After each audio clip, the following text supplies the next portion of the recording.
So, hello guys, welcome back to my channel. You noticed something? I'm reviewing an Almera again. Okay, I have my reasons. Number one, my first review, that was actually more of a differences between the VE and VLN Sport. I drove the VLN Sport, by the way, which is the exact car I'm reviewing as well now. But I just wanted to showcase the VLN Sport a bit more. Number two, I wanted more seat time like in the Terra. Number three, I wanna see how it stacks up against, I set a new benchmark already with that all-new 2022 Honda CT RS. So I wonder again if this will take the cake, because I said this takes the cake before, but having the CT RS Sedan, I was like, ooh, that was probably the Almera's biggest challenger. So that's why I wanted to give this another chance and to see who will take the king of the subcompact sedan. I would like to thank Miss Casey and to Nissan BGC for allowing me to review the all-new 2022 Nissan Almera VL and Sport. So with that, let's start from the exterior. So, compared now with the Honda CT RS, this looks a little bit more plain, to be honest. But I do like the VLN Sport kit. It just makes the car look more aggressive. I'll put the link on the description below if you want to know the differences between the V and this VLN Sport. So I also like the V behind this Nissan logo. There's also the radio for the Nissan Mobility Pack. That's actually a nice touch. I do like the V as well. It just looks a bit cleaner in my opinion. But the VLN Sport takes the cake for me. It actually looks good and black. But what I'm driving is a red one. I prefer that color, of course. And here in the back, usually same with the VE, but you have here the N Sport trim here, as you can see. Not like the bumper in the VE variant. At least there's no fake bends or whatever. It's just for your reflector. At least the real exhaust is actually under here. There's just one of them. And also, being an N Sport, you have an additional N Sport badge here. Being in black, it kind of hides also the floating roof design, as you can see here. The red one I featured before in the VE, you can actually see it. I'll show the red one also later, the VLN Sport as well. Ground clearance actually similar to the it's 135 millimeters, but I think it's just a little bit taller.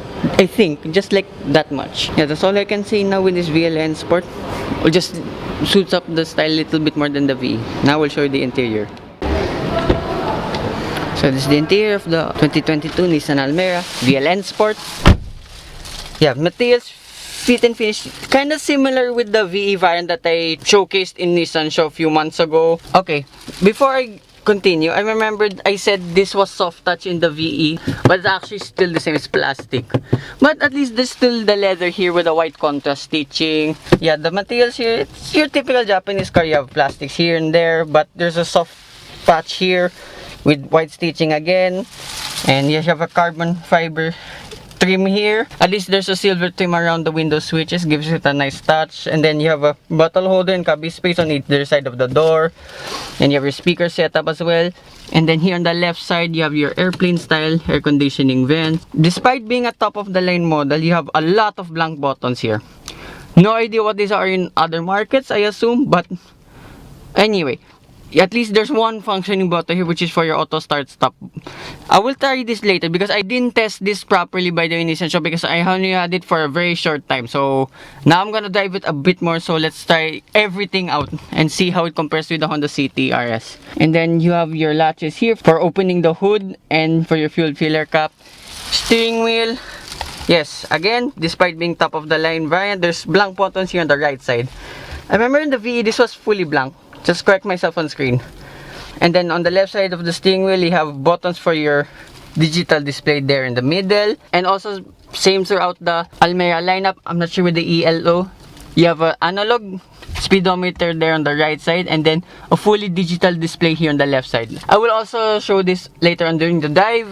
Even this one. I don't even remember doing this in my first review of this Almera.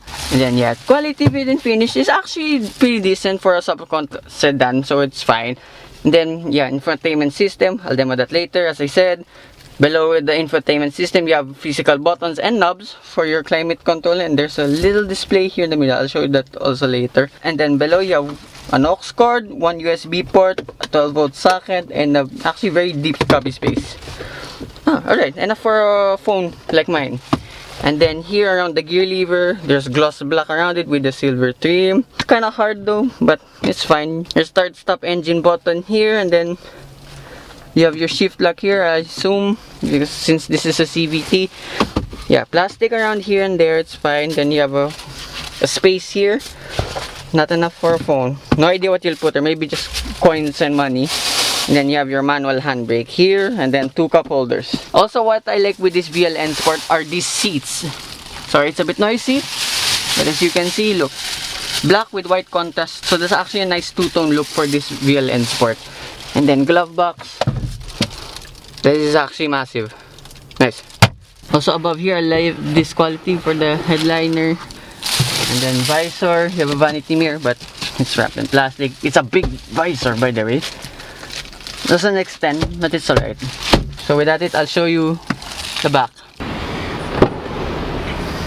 So this is the back of the Nissan Almera VLN Sport. Okay, pretty decent door stud, front and back. Yeah, same materials here and there, like in front, but only have one bottle holder here. There's no more cubby space anymore. Yeah, so as I said, same material here and there with the carbon fiber trim-ish, and then a soft patch of leather here on the door. So here in the back, feet room. That's my diving position now, right away. Feet room, leg room is actually decent, and then headroom. Like before, this has a sloping roof design. My headroom is just like about that much. Yeah, just watch out for people above 5, I guess 5'8". So not much toys here in the back. There's no seat pocket here behind the driver's seat, but in the passenger side there is. It's only small. Then you have 2 USB ports here in the middle and no cubby space here. And then yeah, same seats. I love these seats, by the way, the zero gravity seats. They're really soft and really comfortable. Also, I didn't show before your central armrest. It is quite high though, but for some people, but for me it's actually perfect for my arm. Then you have 2 cup holders. That's pretty much it. So with that I'll show you the boot. So this is the boot of the Nissan Almera, like the VE variant as well. This has 474 liters of space. It's less than the Honda City RS, which is at around 519 liters of space, but still pretty decent as you can see. But unlike the Honda City RS, as you can see, you can fold the rear seats at least, but you have to do it from inside. There's no latch here, but it's fine. At least you can fold the seats down, and underneath here you have a space saver donut type tire. And like the Honda City VX Plus Navi, I just noticed how the floor wobbles like a manta ray. So with that I'll show you the engine.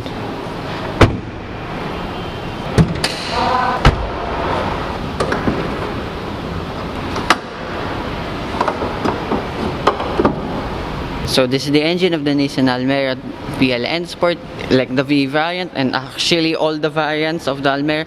It's a 1-liter turbocharged 3-cylinder engine that produces 100 horsepower and 160 Newton meters of torque. Not the most powerful in its class in terms of horsepower, because of course the Honda City RS Sedan comes that class with 120 horsepower, but this is the most powerful in its class in terms of torque with 160 Newton meters of torque. As you can see, being a turbocharged engine, there's a lot going on. Nissan didn't even put a plastic cover on top of it, unlike the Honda. So this is why I want to give this car another chance, because to be honest, I kind of prefer this engine already than the Honda City. But let's see again with the driving dynamics of it. Before we have a dive, I will show you all the tech first. So this is the demo unit I'll be driving. Look at that, I love this red. Also, you can watch my review of the Nissan Terra 4x2. The link will be in the description down below.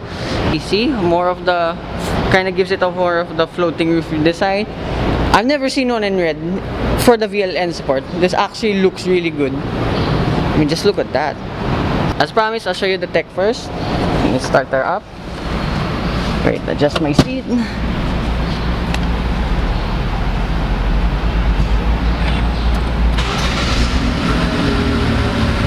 Okay, there's a little bit of a shudder when you start it, but that's fine. This is a 3-cylinder engine, so that's a common characteristic. I'm not sure if I did this before. Okay. Yeah, the camera quality is not too bad. Yes, I expected a little bit more resolution, but it's decent enough. At least the 360-degree camera, as you can see, it's not too warpy. So let's check out what else can you do. What? That's a mouse windows sound. Can you hear that? I haven't heard that in a while. Yeah, not much to play here. Yeah. It's responsive enough, as you can see. Just a little bit of a delay, but it's fine. And then here the digital display in the middle, and then you adjust them with this button here in the steering wheel, I assume. Yep, just the left to right button, that's pretty much it. At least it's responsive enough. Yeah, that's all I missed from before, as you can see. And I'll leave it in the tachometer because I did not leave that there at all before. So with that, let's go for a drive. So driving the all-new 2022 Nissan Almera VLN Sport. Okay, first thing immediately, going down the parking lot in Nissan BGC, I noticed the steering compared to the Honda City RS. This one's just a tad a bit lighter, but there's still good feedback. Just for me, I think it's the same, or this one's just a bit lighter. And also why I like the Almera a little bit more, because it's a turbocharged engine. This engine sounds also so fruity. This is not pumped in, by the way, audio. That's really the sound of this engine. It's awesome. So yeah, this is why I also wanted to give this car another chance, because I didn't test out the handling that much. I just kept gunning it in the streets in Nissan shop before. Shout out to those people. And then here, let's try the U-turn test.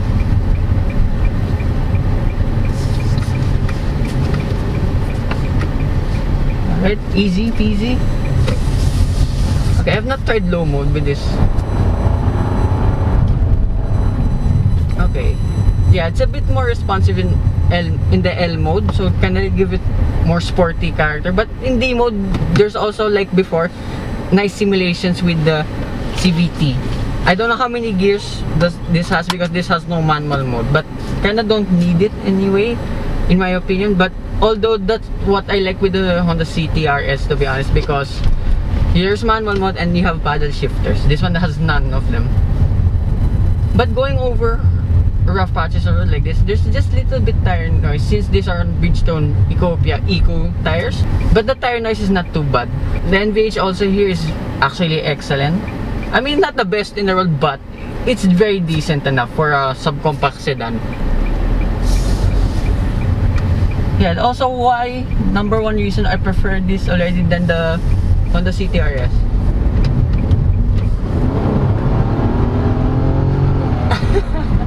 Now you hear the turbo, just at a higher RPM. The torque of this is excellent. Of course, it's turbocharged engine. The pickup of it is amazing.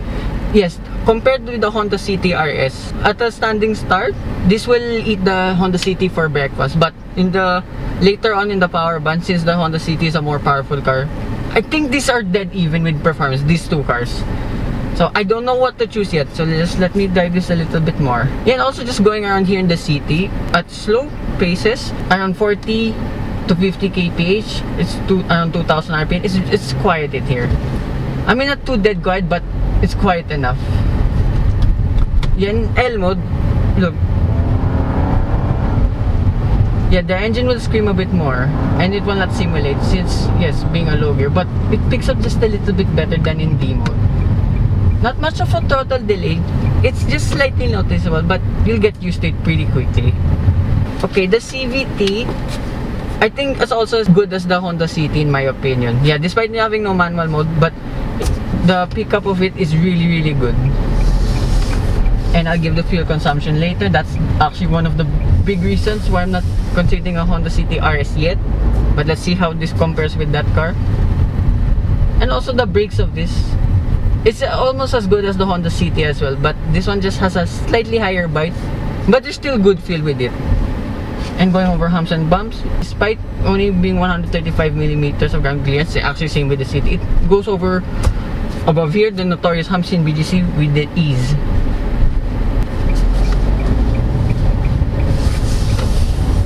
This car just wants to keep on going. Let's floor it. Didn't shift anymore. Okay. Before it shifted, it kind of shifted. This one, it just stayed around 5,500 RPM, but still it sounds so good. Pickup's pretty decent as well. Actually, not bad for a turbocharged engine. There's not much turbo lag as well. Yeah, just a little bit delay, but just goes. Now it's shifted. You can hear that. So I just don't know when it just wants to shift. So I just wish there were paddle shifters in the Almera, but just my nitpick.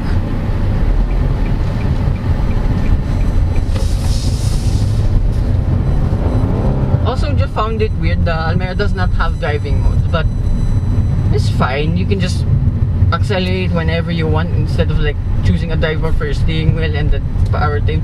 That's actually a nice touch with the Almera. But I would say in around the city, like this slow speeds, like this is already a much more fun car to drive, in my opinion, than the Honda CTRS. But which is the one I'd take home?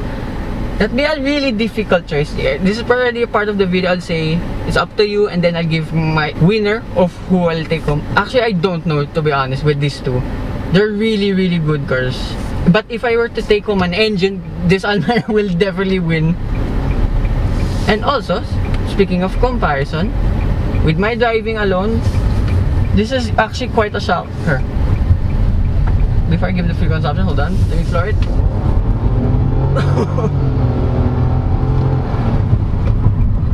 Now you can hear the turbo whistle a little bit when you suddenly left off the throttle. Wow, this is so good.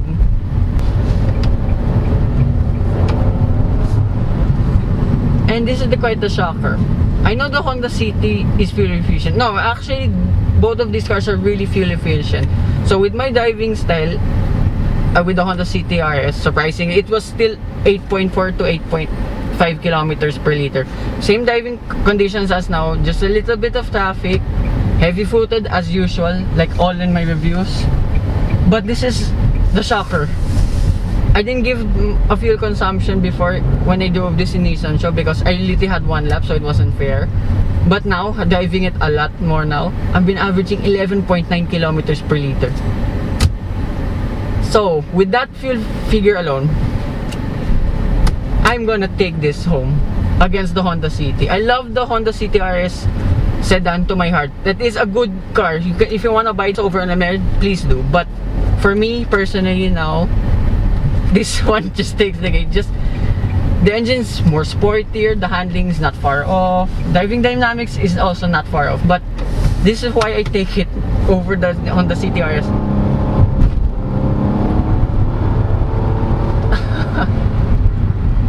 So let's try the start-stop function before I forget again. It wasn't working earlier because it wasn't warmed up yet. I know these systems needed to be warmed up before they activate. So let's start it now. Alright, stop. Here, it's off. Okay, then I'll just suddenly floor it.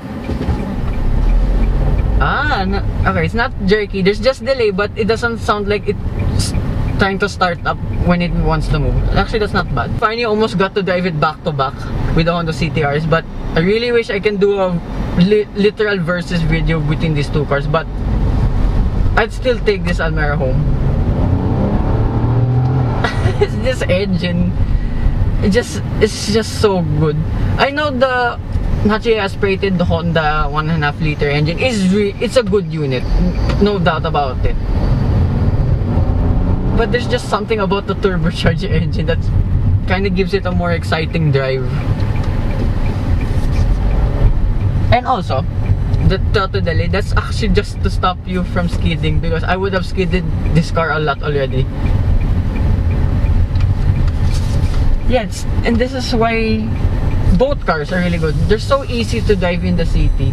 Yet the Almera though might be a bit too much for first time drivers, and just in my opinion, because of the turbocharged engine. It's just like, whoa, it's just, the power is just so sudden.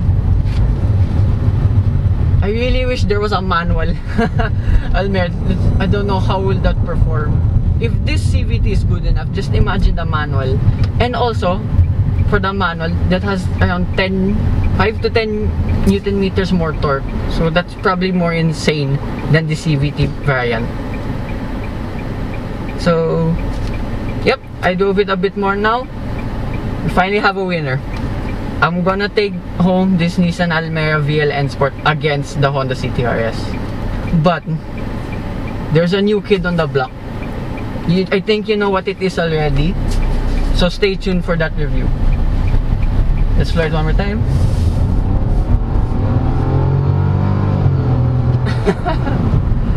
So that concludes my review of this 2022 Nissan Almera VLN Sport.